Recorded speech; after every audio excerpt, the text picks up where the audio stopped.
걸음을 못 걷는데. 그러니까 무릎 아프니까 네. 무릎에다 침 맞으면 안 되냐? 됐지요. 왜 안 되겠어? 하지만은 그런 장소, 상황에 따라서 예를 들면 거시기 아프단 말이에요. 거시기 어딘지는 모르겠지만은 거시기에 침을 놔야 돼. 근데 거시기에 놓을 상황이 안 돼. 여선 못 놓지. 그렇죠. 사람들이 많은 데서. 예. 또 선생님 병원에 가서 예. 저희 병원에서도 거시기는 안 놔줘요. 거시긴 안 해. 그러니까 그런 입장이 되니까 그러면은 포기해야 되느냐? 그러니까 그 시기에 해당되는 자리에다가 침을 놓는다. 제가 예전에 뭐 강연 갔을 때 이렇게 강연하고 나면은 이제 건강 상담을 받기도 하는데 교수님, 원장님 침 좀 놔주세요. 아이고 어떡하죠? 제가 침을 안 갖고 와서. 아니 군인이 전쟁터 나가는데 침도 안 갖고 다녀요? 라고 하겠지만은 그때는 뭐요? 아 침이 없으면은 침을 못 놓는 줄 알았다고. 지금은 뭐예요? 침이 없으면 뭐 하면 될까요? 침이 없으면 뭘로 하면 돼? 이빨이 없으면 뭐로? 잇몸으로. 그러니까 아이고, 지압하면 미안하네. 되지. 바로 뭐 미안할 시간이 게 뭐 있어요? 늦게 왔네. 12시 40분인데 제가 일찍 온 거지. 아이고, 일찍 와야지 제가 좀 생색을 내지. 오늘은 왜 거기 또 그렇게 시간이 넘었지? 내가 끝나가지고. 자, 우리 김광세 아버님 들고 계셔요. 이걸 이렇게 들고 계셔요. 이렇게. 어디 불편하셔? 응? 말할 수도 없네. 말할 수도 없어요. 말 안 하고 또 제가 뭐 듣지도 않고 침 놓잖아. 머리가 아프고 하면 거시기 가지고 하면 다리 허리 아프고. 다리 허리. 집에 못 봤는데 어딨어? 예. 저희는 우리 집에 그러니까 아프다고 아픈데 놔도 되지만은 아픈 부위에 안 놔도 아픈 곳을 풀어주는 혈이 있다. 예. 이죠? 그러니까 우리 몸이 손발에 팔 다리에 인체가 축소되어 있다라고 하지만은 결국은 이 우리 몸이요. 그러니까 머리도 내 몸이고 팔 다리도 내 몸이고 손발도 내 몸이다라는 거죠.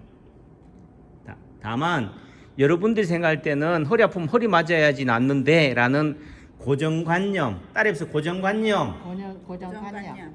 두 분밖에 침 안 맞으셨나 보다.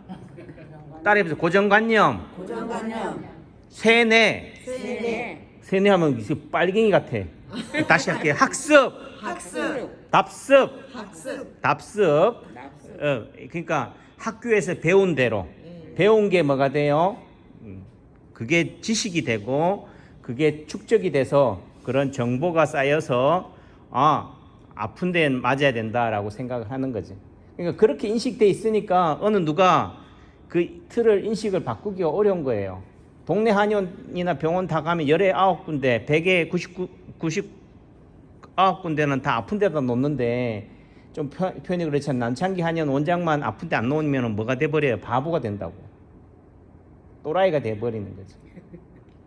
그래도 누구 하나는 뭐 한 얘기로 고양이 목에다가 방울을 달려고 하는 시도나 노력은 해봐야 된다고, 그죠?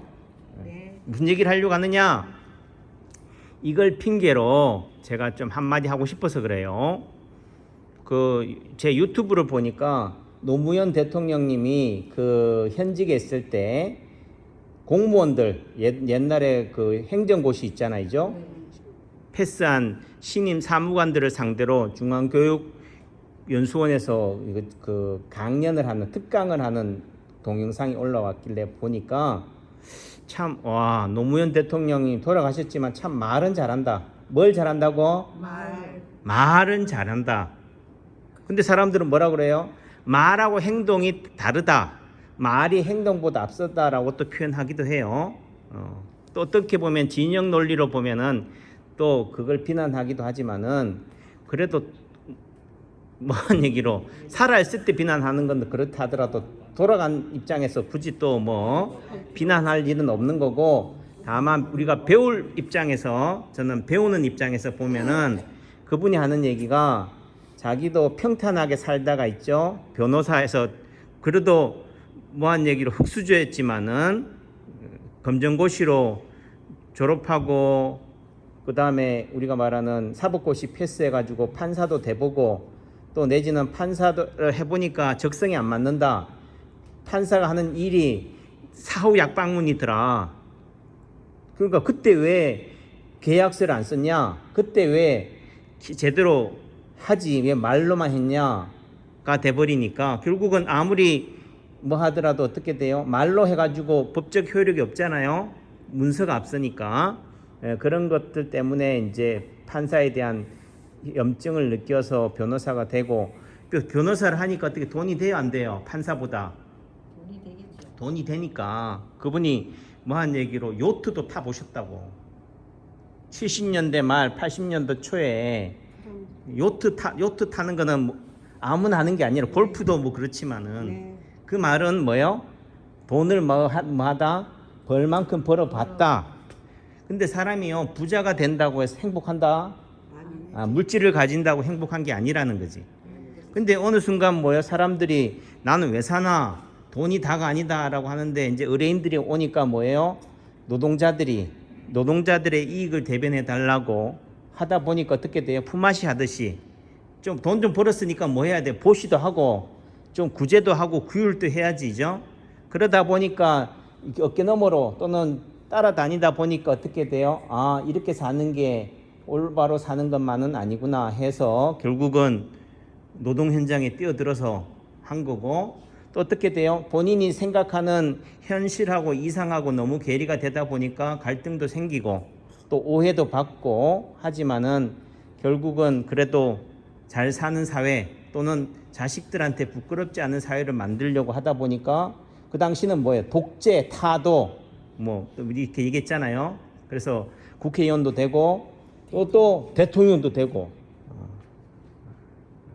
이런 사회가 됐지만은 그분이 하시는 말씀이 젊을 때는 혈기가 넘칠 때는 국회 청문회에서 뭐요? 예를 들면 전두환 뭐 노태우 막 끌어 땡기고 막 했잖아요. 또 거기에서 우리가 대리만족을 느끼기도 했고, 하지만은 본인이 대통령이 돼서 국정을 운영하는 입장에 돼 보니까 어떻게 돼요? 목소리 큰다고 이기는 게 아니다. 결국은 상대를 또 다르게 얘기하면 적을 뭐 해야 돼요? 설득시켜야 돼. 그러니까 뭐 해야 돼요? 대화가 필요한 거고, 또 대화를 통해서 뭐 어떤 결론을 도출해야 돼요. 근데 서로 간에 땅 따먹기 하는데 서로 땅을 양보를 안 해. 그러면은 얘기가 돼요? 안 돼. 그러니까 뭐 해야 돼요? 타협이 필요한 거지. 옳고 그르고의 문제가 아닌 거지. 시시비비가 아니고 뭐요? 틀려도 맞은 거고 맞아도 뭐 해야 돼요? 양보해야 되는 거다. 그래서 결국은 정치라는 것은 대화와 타협을 통해서 결론을 도출하는 거다. 무슨 얘기 하려고 그래요, 원장님? 라고 얘기하겠지만은 그분이 대통령이 되고 나서 이상사회, 민주주의 사회라는 것은 결국은 뭐예요? 옳고 그름의 정의의 문제가 아니다. 적을 인정하고 적을 뭐예요? 상대로 인정하고 같이 협상 테이블로 마주 앉아야지만이 어떤 결론이 이상이 현실이 된다. 그래서 타협이 필요하다. 타협이라는 게 뭐냐? 됐나? 그럼 뭐요? 됐다. 됐제. 예를 들면 흥정을 한다 합시다. 이게 10,000원짜리예요. 9,000원. 근데 9,000원에 팔 의향이 없으면 어떻게 돼요? 나가리 되는 거지 뭐. 딴 데 가야지. 근데 어떻게 돼요? 9,500원. 상인이 그러면 어떻게 돼요? 9,250원. 됐다. 이게 흥정이라고. 정치도 그런 거고.